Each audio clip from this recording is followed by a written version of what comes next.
we're here with magical light show expert, BetGeorge. Hey, Tom. Hey, Sam. Thanks for having me.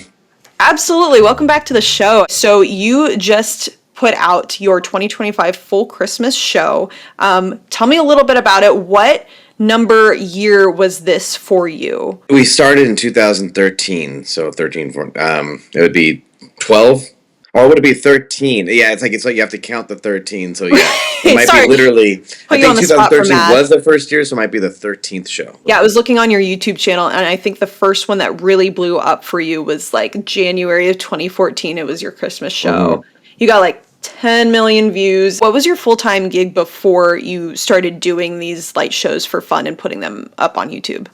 At that time, I was a music director for a conservatory. So I would teach music at the conservatory. Then I also was a part-time as a worship director at my church, which I actually still am today.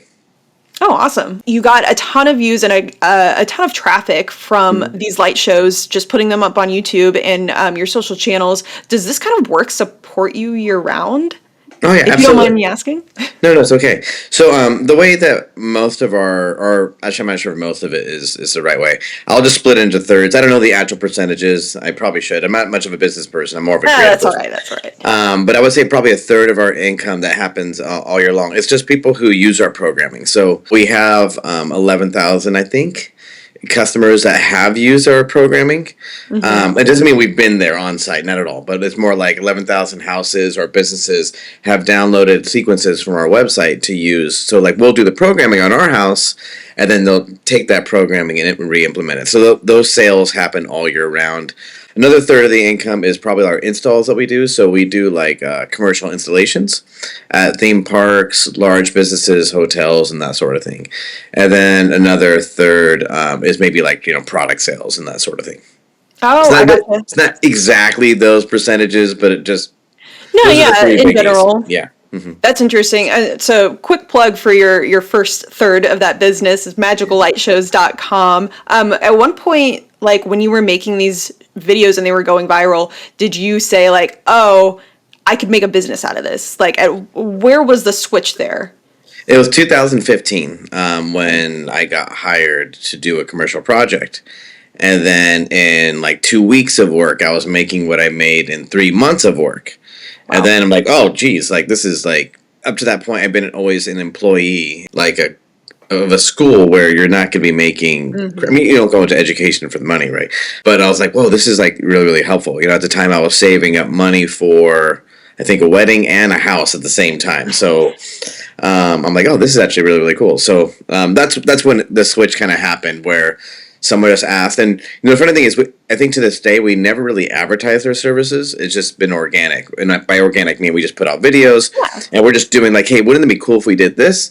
And then organizations reach out to us and say, hey, that'd be cool if you did that for us. Right. And it's just organic, I guess, in that sense. Organic is the best kind of advertising anyway. Best way to promote yourself. I mean, I think the only advertising that I've ever seen from you guys was like your truck, the wrap on your truck. Oh, yeah. And I guess like nothing. I don't think we've ever got a single job. But when we travel across the country. It's good brand exposure. Yeah, a couple of the team members, hey, we might as well like wrap it. I'm like, okay, we'll do that. At first I'm like, I don't know if I want to. Because I don't want people to think like, oh, there must be something valuable inside that truck and make us more prone to being like robbed or whatever. But right. We've never been broken into. At one point, Spirit was like, well, we've got the 1.4 placard on there, the fireworks placard. So it's kind of a dead giveaway. So we might as well just like write in style and have a full wrap. Real quick. Tell me what the tagline is on your guys' truck wrap, because I love it. We don't do this because it's easy. We do this because we thought it would be. I love that so much. This is a whole passion project. Your holiday show is really run by volunteers. Just for clarity, not total volunteers, right? So we have team members, right? Oh, so yeah, That's why we call it kind of a patch. Like so, like it's a patchwork of. Yeah, it's like a combination, because obviously we have team members who are getting paid for their time to it, right? So, but like I'm just more of like overseeing the project. I'm in it. I'm in the programming, but it's not like, oh, this is Tom's work at all. Creative director. No. Yeah, exactly. So this is really a team effort on what we can do together. We're all driven like, wouldn't it be rad if we did this? And then we work together to pull it off. Yeah. Well, speaking of your 2025 show, for those listening, if you watch that show, you can tell that this is not like as you said, Tom, it's a team effort. There's a lot of moving pieces and parts and creative inspiration and collaboration going on there. Tom, real quick, can you kind of tell me like a quick rundown of all the different effects you used in this show and maybe like what was new this year? Yeah, absolutely. The heart of our show is always pixel programming, which is, just the pixels that are all over the house and through our props. We've already and continue to use lasers as well. That lasers is headed up by Doren, who's extremely talented at laser work. And then we've been doing fireworks through Dan Haines, as you I'm sure, obviously Dan Haines is super talented in fireworks as well. This year we added that we have not done before, projection mapping, and that was headed up by Jorden Nash, and that was really cool because in addition to adding content through projection mapping, we also just use the projection to sometimes moonlight, as we say, the house, which helps to just let you know there's a house there with maybe 10% brightness of just a white. And what that does is, a lot of times when you see light shows on the internet, it just looks like dots on a screen because when it's dark, it doesn't even look real. It looks like a visualizer. Lighting the house through projection mapping allows us to see the house perfectly, and which really, really helps on camera, especially since I live out in the country. And then when the lights are off, it's just like pitch black. There's no ambient light unless there's moonlight, and that's why we call it moonlighting.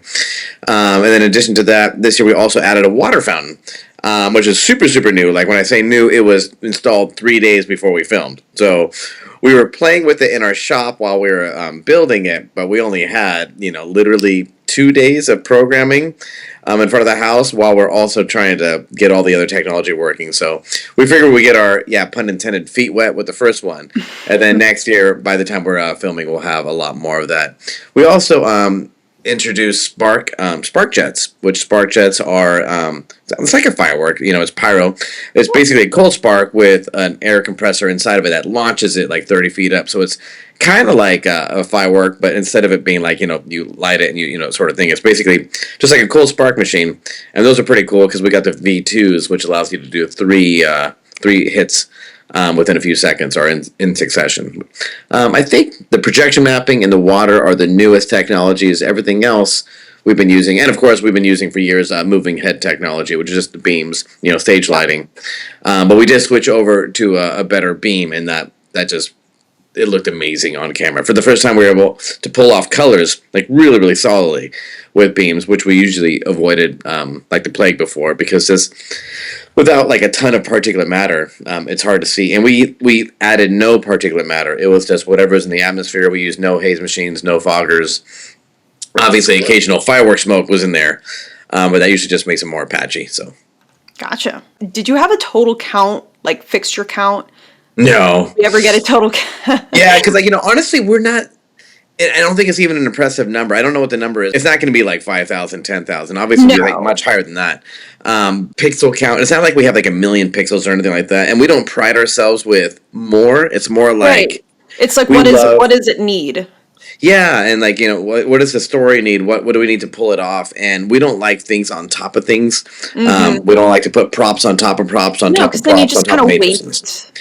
It's just it just kind of gets. It looks. I prefer more of a clean look. So even though, obviously, compared to an average person's Christmas lights, right, it's going to be a lot. But as far as in the industry, I don't think it's impressive as far as quantity. We definitely try to aim for quality over that.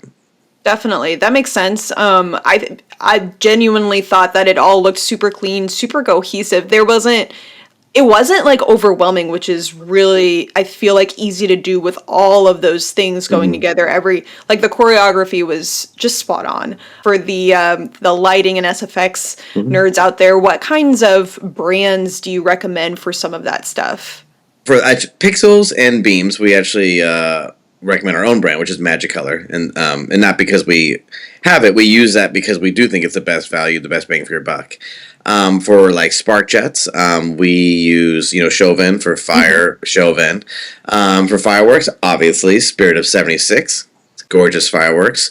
Dan uses the Cobra firing systems. We use Pangolin laser software. I think that's all the main stuff, right? Yeah, I think so. And then The lasers and projections. Did you have any? I'm sorry. Thank you. Thank you so much. And like the we use fountain. BenQ projection. Okay.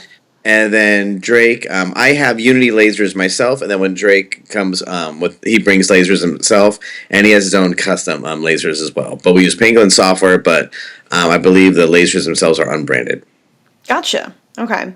And then you run it all with X-Lights, right? Yeah, X-Lights is what's running the pixels, the beams, and occasional fire, and of course spark jets, that sort of stuff. Anything DMX run. Mm-hmm. But we coordinate using time code, and we just use linear time code through the audio. So what we do is we just take we'll take our stereo track running through X-Lights or through a Falcon Pi player or something similar to that, and we'll have the left side go to house, so what we hear and what the audience hears. Right side has the embedded time code on it with the hours representing the tracks, and then we usually add like 5 to 10 seconds of time code to the beginning of every single track to make sure all the various systems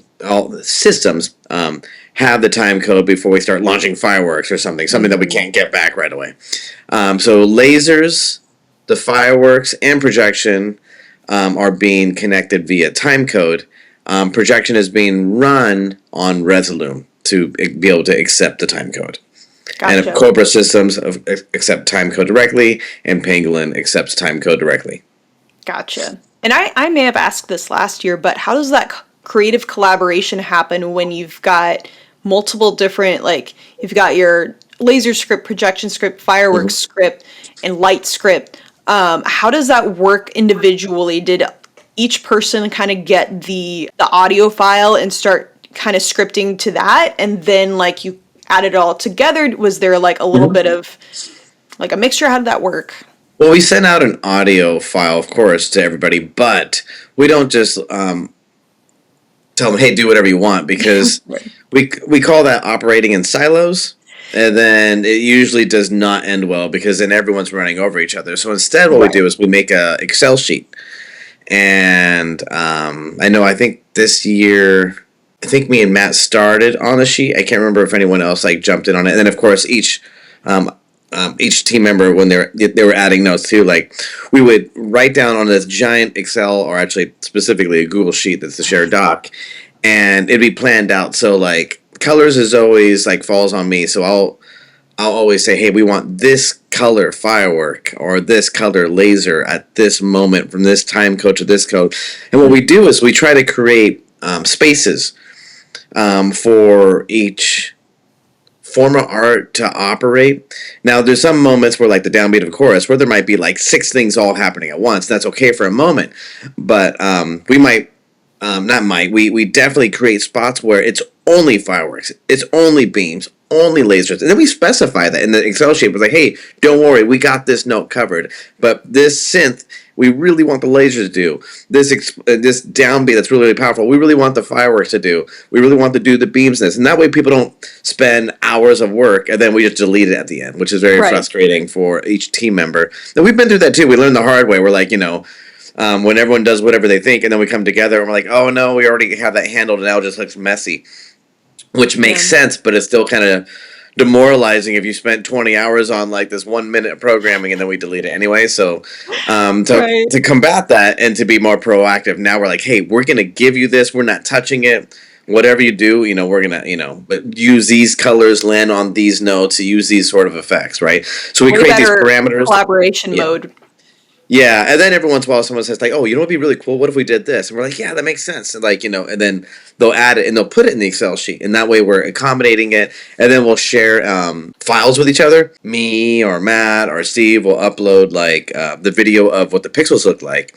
And then Dan might upload what the video of the fireworks looks like, of, like a rendering of Finale 3D. And then we'll go back and forth. And that way we all have a really, really good idea. And that way when Drake's working on lasers, he already knows it's like, okay, I see what you're doing. I'm going to be able to complement that. And one of the big things that we did this easily year, overpower almost anything. Or like, they'll still show a lot of the time. Yeah, because lasers are obviously 3D, right? They come in front. Yeah. So one of the big things that we do is, watching what we did this year that was really, really great was after Halloween, and we ended up like having to remove a lot of programming that was like really unfortunate for the whole team. We're like, this is messy, and it was a bummer. Me, Matt, and Drake had like a little meeting. We're talking about what if we got the lasers up even higher and out of the way, and that way, when they're higher and out of the way, when they're shooting in and they're being terminated above the camera, they're not blocking into the pixels, so they could be happening at the same time. And it was a little bit crazy, but we got some extra very heavy truss systems, on top of the roof, and then we added a 15-foot tall, 30-foot wide-ish truss system to terminate the lasers up high. Once we did that, we literally didn't cut a single laser this year, which was amazing. So like everything Drake did, we got to keep, which was awesome. Because it wasn't cutting in the way. Where last year we had lasers lower on the ground, so when the lasers came on, they cut over the pixels, and then instead of it like complementing, it looks like you had to choose one or the other because because it didn't look good to be like right on top of each other. So that was kind of a tricky thing.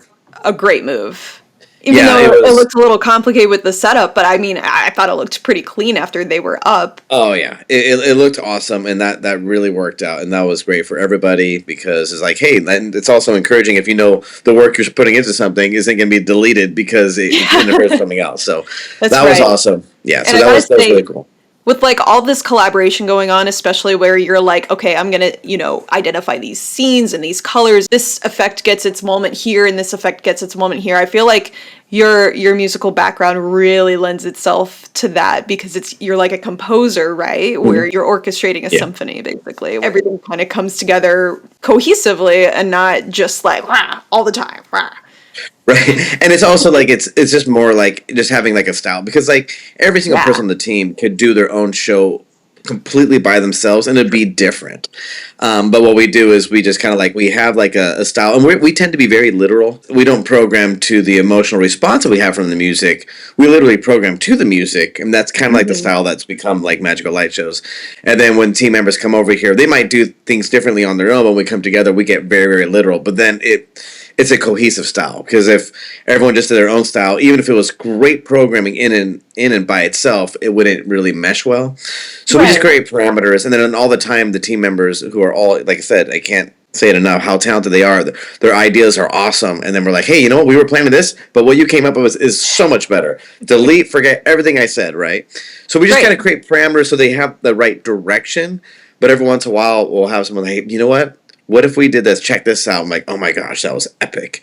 Like let's delete what we did and let's like leave room for that. There's been moments where like, oh my gosh, that looks amazing, but it doesn't fit. Like sometimes we find these things like that looks awesome, and we don't like to.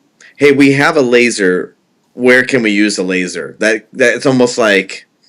It feels backwards. We like to start with the music where it feels like this has to be a laser, and or this has to be water. We don't have water. We're adding water. I mean, that's how fireworks actually came into the show a couple years ago. We're like, this needs fireworks, and it's not like the elements have an emotional attachment to them. If the fountain comes on once for 2 seconds during a 25-minute show, well, great. That's all we need. If that's what the music calls for, that's what we're going to do. But we're not going to force a triangle into a circle hole, right? You guys had a live audience this year too, which I think you've done maybe once or twice, or like a while before, but you didn't have that last year. Out of the 3 last filmings, we did it twice, but not last year because of a huge amount of rain. This year we had no rain, which was great, but just like not fog, but like haze. It was like starting to set in, and we were getting nervous, so we wanted to film probably a half an hour later than we started, but we decided to push forward because we saw like what looked like to be fog clouds rolling in. And because even though lasers and beams might look cooler, the cameras get totally messed up. You get condensation, it gets blurry. And you can't even see the fireworks, especially when the fog rolls in. You can't even see the house from the filming point. So it would be a no-go.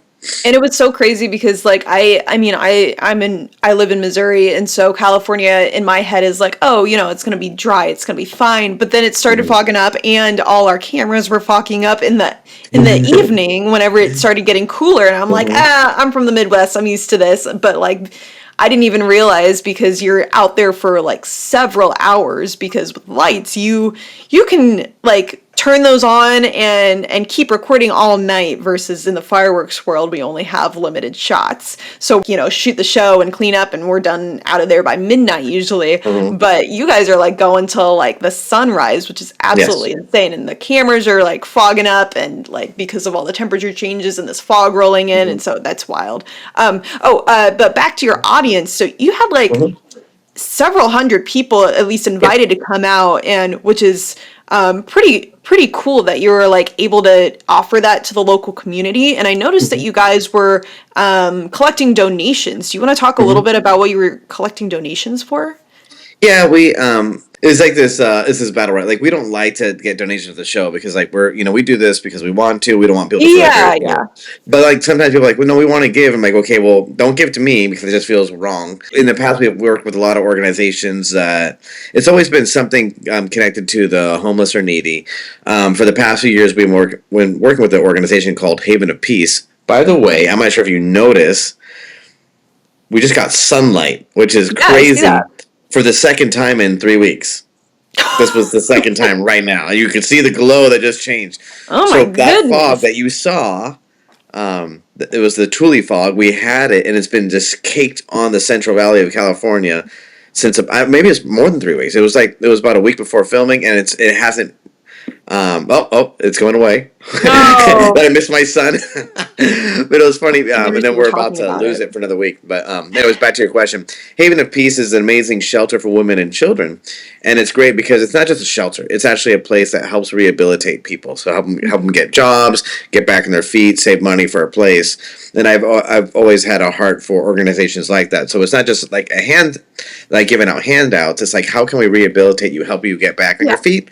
And I'm really, really passionate about it. The director is this wonderful person who really cares about the people. So we really love the organization. So anytime we can raise money for something, we raise it for Haven of Peace. They're a small organization south of the Stockton area. And there's a lot of need in this area. And they do an amazing job of rehabilitating people. So that's the organization we raise money for.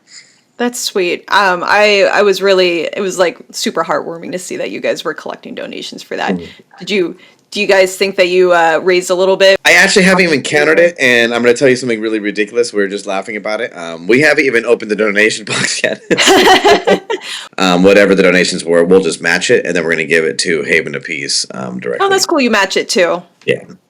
That's awesome. Yeah. And then are you guys planning to do another one? Because it's not Christmas yet. Are you going to do a live Christmas viewing, or is Christmas like a... We don't know. Well, definitely not on Christmas Day itself.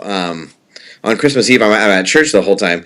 I'm doing Christmas Eve services. But on Christmas Day, we spend time with family. But the thing that's tricky is actually the rain. So normally, I would just say tomorrow would be our ideal time because it's a Friday before Christmas. It's a good time to watch lights. But I think literally starting tomorrow, we're having a storm that might sit around for 7 days. So if the storm is nothing, we'll probably do a impromptu, very last second, hey, if you guys want to come check out the show before the rain gets bad. But once it gets like flooded, and it gets too muddy, we just can't. And one day if we're able to afford to build a proper parking lot, no problem, right? But people park in a field right now, and we we're not. You don't want 100 cars stuck in your back lawn. That's not great. No, yeah, exactly. Speaking of like your set here, and I say set. It's kind of funny because you live in this house that we see in these videos now. Yeah. And you were telling me when we were there that you bought it specifically because it has so much room on the front so that you can do these projections. What is that like? Because you're living, I mean, this is your home and your family's there, but you're also going outside and you're like, okay, it's about nighttime, we got to go work. And then your set is like your front yard. It's perfect. It's the dream because my commute to work is 0, right? Right. So like I love that aspect of it because if I had to go somewhere and it's 2 a.m., like, you don't want to do it. But if it's like you're just walking outside, it's way easier to work on it. And if we were to have a nightly show, it would be overwhelming. And I think a lot of people do in this industry, they have like nightly shows. I think that can get stressful. Since we only pick a handful of days, it doesn't have that same anxiety-inducing pressure. But and we also live out, I mean, as you know, I mean, Sam, you came, of course, and did BTS with us. We're out in the country, right? So, like, no one drives on our street. It's very intentional, right? If you're not going to our house, you're not going on the street. Whereas I used to live in a normal cul-de-sac. Mm-hmm. I would be programming, and people would just stop by and start talking, which there's nothing wrong with that. I mean, you know, like, but then I would never get anything done because you know, they would see the lights and they would just start talking, and I would feel bad. I'm like, hey, like, well, if it's okay, I just want to get back to it. Like, but you don't want to be rude, but like, if you have people there nonstop.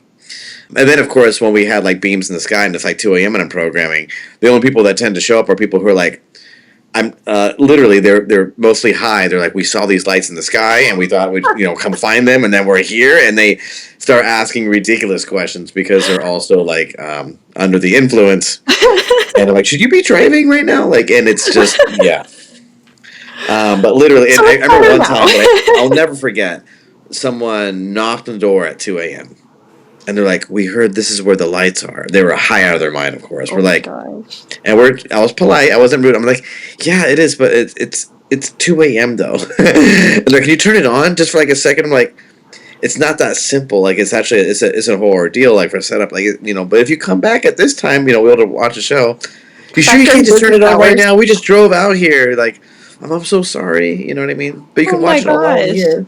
Of course, whenever someone rings the doorbell at 2 a.m., you're thinking something's wrong. You're thinking it's the police. Yeah. You're thinking it's a medical. Something's not right. No one rings the doorbell at 2 a.m. Yeah, exactly. Yeah, so totally freaking out. Like, no, the light show's not running right now. So now no one comes up here. So we have never had a single person drive up because they saw the lights. Whereas in my old house, we would have maybe 100 to 200 people a night come.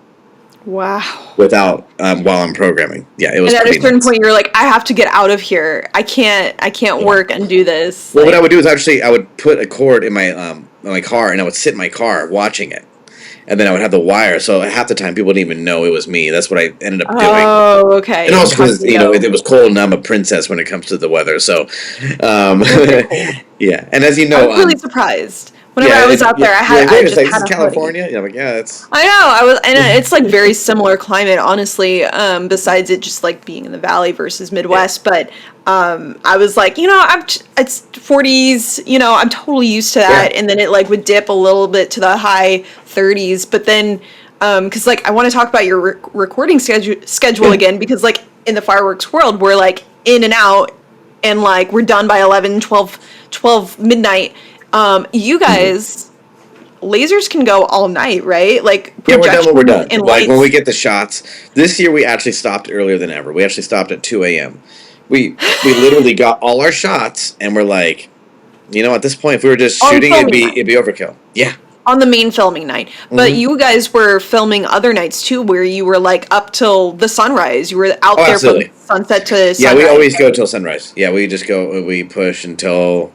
and then we start taking photography shots, because actually right before the sun comes up is a great moment to get great still photos of the display.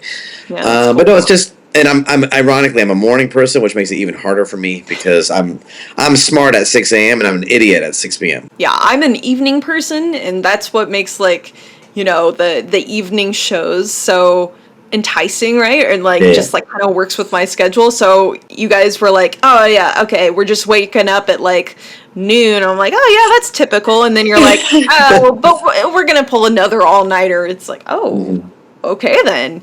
And I was getting pretty cold at like 1 a.m. I'm like, you guys are like staying out here. You got that little trailer, and it's got a little heater in it, but you can only really seat like 3 people in there. And when you got, I know, we're trying to, I get a second trailer out there. It'll be fine. I'm thinking about, I need to either modify the trailer or get a different trailer. Yeah. One of the things that keeps you going is if you're comfortable, you'll keep going. But if you're like uncomfortable, you're like, screw it. Because if you leave it open too much, you get bugs, because the bugs are attracted to the monitor lights. So, I imagine they get in the shot too a little bit, like if they're going towards the house. Well, it's mostly, the shot's only a small amount of time. What we're really doing is we're programming all night. Yeah, and that's most of our time is outside. It's the programming aspect. The shots, it's not too much of a problem, because then obviously the camera has no light. It's the house that has light, and there's probably bugs in there, but we don't see it. We usually see bats and birds, like getting freaked out by the lights flying all around. So I did notice there was one shot during like one of the comedic like, one with the monologue. explosion. Yeah, where a Yep. bird flew. And the bird like came out of there. I I was like, oh almost my gosh. added a fake bird sound for the comedy of it, but people would think the bird was fake. But that was real. Like we just scared the crap out of a bird on the roof. In the fireworks edit that I just made, I was like, okay, here are all the effects that we used, and here's that bird was unharmed. You can see it. Yeah. Well, emotionally might have been harmed, but not physically harmed. Yeah, it was probably scarred for life, but those are PTSD. I've seen them things, man. You wouldn't believe it. So we've talked a lot about this year's show, and it was incredible. Oh yeah, and just to kind of wrap up like your setup there, you have your house and all the lighting and projections and things towards the house or on it. You've got the LED or the lasers and the floodlights on the top as well. And you've got this like fountain in the front of the house, and your tree characters in the front of the house, and then you've got like your lawn expanse where you've got some other LED set pieces going on, and then behind the camera you've got your little trailer that we just mentioned, which is where you guys have computers and monitors set up, and you guys are in there programming and making sure the lights all go the way that you want, and you're like experimenting all night long in there. So that's just like the coolest setup I've ever seen. And then what was like the beam up above the trailer? That was the truss system, and that was the truss that we talked about earlier, and that was covered with a tarp, and it was only like a foot wide. That's a termination point for the lasers. So with lasers, you can't just, even though people think we shoot them up into the sky, we're not. The beams we do, like the regular moving head stage lights, we go up to the sky. That's not a problem because they have a 2-degree dispersion. So even though that looks like laser-ish, it actually is dispersing, whereas lasers have an almost negligible diversion, right? So because of that, it's a laser here, it's also a laser in the sky. We have to be careful about that. So we have to terminate the lasers. So to terminate them, we have that truss system, and then we have the lasers actually pointing to it. And then where the camera is, a lot of times it looks like it's actually going into the sky, because when you look at lasers, it's still like this little beam, right? So you can't tell. But if you're, when you look from the side, you can see the lasers are actually just shooting above the camera. They're not going into the sky. Right. It just looks that way from the camera barrier, so it doesn't go up into the sky and interfere with like air traffic or things like that. Exactly. Okay. Yeah, you wouldn't want to hit like a cockpit window or something like that, and then you wouldn't want to hit like cars while they're driving by down the road too. So we just have to be very careful about that. And Drake's really good about making sure that everything we do is completely legal. That's awesome. That's just something that I had totally not considered. So I learned a whole lot whenever I was on set with you guys, because it was just like all these different things that you really don't necessarily get to experience or be in the presence of with like regular like fireworks shows. So that was it was a treat for me. I want to ask you for the future, creatively, where do you go from there? Oh, I know, but I won't tell you. So every single year I have at least one like ace in the hole. I still have like a secret that we can like pull up. So this year we added 2 technologies, and both of them succeeded. I was prepared to add 3, and I kept one secret. So that way, in case the other 2 fail, I know the other one will work. Awesome. And I just don't talk about it. And I do that on purpose because, when we're doing new things, we're doing things, it's not like new, like we've invented it. We're not inventing projection technology. We're not inventing water technology. But I would say we're known to pioneer what is common into the household technology. So like when we started using moving heads, right? We weren't the first to use moving heads, and I don't think we deserve that credit. But I think we were the ones to make it popular. And I don't anticipate we'll make lasers popular, but we'll make them more popular than they are because of, of the amazing work that Drake's doing. Because obviously lasers aren't just, not just anyone can get it. I mean, you need variances for the laser, you need variances for either the show, the person, and depending on where you are, and maybe even a laser certification, depending on which state you're in. So, but, and then like with water, right? We're not the first to use water in a display. I think we've done it cleaner than I've seen, but that might be just limited to what I've seen versus what's actually out there, right? So we're not doing like new things, but I think we're like just trying to do them and incorporate them and do them well.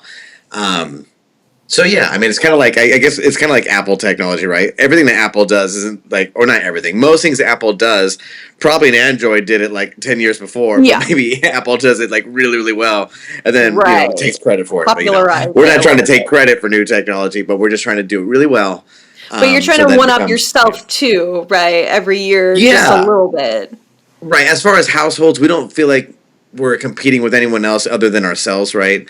Just because it's also unfair comparison. Like it's not fair to compare what 10 people can do compared to what one person can do. That doesn't make any sense. That's true. But when we have 10 people competing, what we did last year, like what did we do last year that can be improved on? What would be rad to do this year? So we're competing with what we did prior, and that's actually probably the biggest stress I have secretly. I guess it's not a secret because I'm telling you, but like my biggest stress isn't clients. It's our own expectations and the world's expectations of based on what we've already done. Well, actually, it's funny. Some people expect us not to be able to beat it, and then when we beat it, it's like, yes, right? And so far, I think we've done a pretty good job of like getting better in some aspects. Every once in a while, like we'll take 2 steps forward and take 1 step back, sort of thing. And like, I think we went too far. Or even this last video that we did together, Dan called it prior, and we're like, he was a little nervous about Sarajevo. We're like, these shots, like, we need these fast shots, but these shots leave a medium amount of smoke, and when we launch 300 in a row, I exaggerate a little bit, but like we might get a cloud, and we did. And then that cloud like washed out the camera. If you were here in person, it didn't look so bad on camera. I'm like, ooh, we can't do that again. We got to be really careful about like launching that many fireworks in a smaller area. When you're shooting out the single shots way higher, it's not so much of a deal. But those quick shots were, they're probably like, right 50, 60 feet away. Yeah. And they're just right behind, and they're low level too. They're pretty low level, and they only just barely clear the house too. So you've got like this big like smoke. Right. And it's also dependent on the wind, right? If we had you don't have much medium to high wind, it wouldn't be an issue. But because we had zero wind that you could feel, it made the smoke stack. So even like 30 seconds later, that cloud was still there. Right. And then you're also racing against the fog incoming. Oh, yeah. That was... Yeah, exactly right. I don't think we'll make that same mistake again. We'll make new mistakes. And I actually tell that to the team. I'm 100% okay with us making new mistakes because that means we're experimenting. I just hate when we make the same mistake that we've already made and we didn't learn our lesson. Right. So that was one lesson we learned. One of the things that also was really hard this year, and there's nothing we could do to avoid it, was because of the moisture in the air, our film quality wasn't as good. It was humid. It was really surprising. Yeah, it was really, really humid. So, and there's nothing we can do to control that, right? So, if we could have the date flexible, we would. But because of the way that the county has taken over the firework permitting process, we lock in our date a month early, and we like pray it's going to be good. And right. I mean, obviously, if it was storming, we would say, okay, it's a no-go, right? But then it gets complicated because you have all these people from around the country flying in. Like, hey, can you stay a few more days? And all these people are talented, and they have busy schedules. So. Oh yeah, and they're booked up, right? Like, I know Drake had to leave like right. Yeah, Drake's always on tour with artists, so like Drake was kind enough to give us a window when he could. And we only had like 2 days for the 2 nights for the permit, right? For the fireworks, is that right? Exactly. Mm-hmm. Yeah. How does that permitting process work? By the way, just out of curiosity, like a month ahead of time, we have to tell them when we want to do it. I don't think they even want us to have an optional day. I think it's like not normal for them to do that, but we kind of push for it because most fireworks shows. The way the world operates, it's like it's New Year's Eve, it's 4th of July, it's graduation date. There's an event happening that it's unmovable. Right. You're like, no, this is a filming set. We're making a movie, basically. Yeah, we're okay. Yeah, exactly. You gotta have some flexibility. Right. So this would be more like if we were in Los Angeles, if we were like in that area, they have processes probably built for it because this is a production permit versus a fireworks show permit. Like we might be able to do it under a different category that has flexibility. Like we have continuous shots where over here they'll charge us like a couple $1,000s a day for that permit. So like we can't be like, hey, we'll take this week and spend $14,000 on options. That would be like just blowing money. The first year that you guys did fireworks, what was the permit? Was it really like a pain to get that permit? No, it was way easier. And the reason it was way easier is because the county was not involved. It was a dream. Last year, we almost didn't get it because we didn't know about this 30-day thing. And then I think our fire chief in fire department is so supportive. They called in and say, "Hey, we're doing this," Good. and they kind of like pulled. I'm not sure if seniority's the right word, but like, they're very supportive of what we do. If we're doing it the right way, we're getting the community involved, and they saved the day. And this year it wasn't a complicated process. It's just tedious because you have to plan a month ahead of time. I would call ourselves almost like a production company, right? Well, sometimes we don't know our schedule until right before. We don't, like, if there's a storm coming, we don't want to film. Weather and other schedule dependent. And we've got holidays because this year it was like right after Thanksgiving. We are actually thinking about doing something really annoying because we might actually film Christmas in October, and then we're not stressed because even though we have a fair amount of Halloween grand openings, we have a ton of Christmas grand openings. And the same time where we want to be filming, we're also on site at 40 different locations. You guys make it look easy. No. I'll tell you that. You make it We're look so easy. tired. Trying to make it so the work is spread out a little bit better. That's good. But one of the things that makes it hard is every year we add new technology. And when we add new technology, we're adding new things that we're not prepared for. Right. And we don't expect it to fail. So you're keeping yourselves on your toes with new tech, and you're sleep deprived, and you're nocturnal when you're not naturally nocturnal, and you've got all these concurrent projects that you're also working on. Right. What else? And we have responsibilities to all of our clients. Exactly. And then we're getting phone calls constantly. You started this not because it's easy, but because you thought it would be. Yeah. And that's not, we didn't really start it because of that, but that's our joke. Yeah. We started it because it's just hey, wouldn't it be cool if we did this? And that's how it continues to be fueled, right? It's like, what will bring joy to people? And you bring a lot of joy to a lot of people, even just with the videos. Like, people love that stuff. And we got to plug your website once again, magicallightshows.com. And a lot of this stuff is like super, like maybe the viral productions that you do nowadays are not like super attainable to the average homeowner, but the LED set pieces. Well, you can buy, we have packages where you don't have to understand the technology. You never have to open up a computer. Simple. You can buy it, just put it together, put the pixels into the into the props, following the wiring diagrams, and literally the show's ready to run. We used to do a lot more of only the custom installations, and we found out there's a lot of people who they didn't want to learn any of it. And we respect that. They just wanted it to work. They didn't want to be on their computer for 80 hours. Some people want just the kit to set it up, plug in and play it, and go and impress their neighbors and their kids. And other people do want that custom setup where they can use your system and create something totally customized. And so you do offer that as well, which is awesome. Well, is there anything else that you want to mention about this year's show, Magical Light Shows, your work, anything else, Tom? We're always happy to be able to work with the Spirit of 76. Your fireworks are gorgeous, and we try to give the best that we can justice on camera, but in person, it's when you see it, you're like, I forgot how beautiful that is, right? This year was the first show I ever watched with myself. I've never watched a show personally because I've always been the drone operator, and I'm like, I think I've done this long enough where I'm just actually just going to watch. So this year, I didn't run a camera. I just watched the show. Like I said, we're very thankful for the relationship with Spirit of 76. Fireworks are gorgeous. You and Dan Haines and Dan Davis. 2. I've been calling him Dan 2. Yeah, Dan number 2. They did such an amazing job, and they're just so much fun to work with. And I'm not saying this because it's it really is fun. You were there, it's a neat crew, and we don't have egos. We just have people who are really good at it, good at what they do, and they're, I think, excited to be part of a team of other talented individuals as well in different artistry venues. Oh my gosh, absolutely. And you guys were such gracious hosts, so thank you very much for having us and just providing this opportunity basically for all these different art mediums to come together.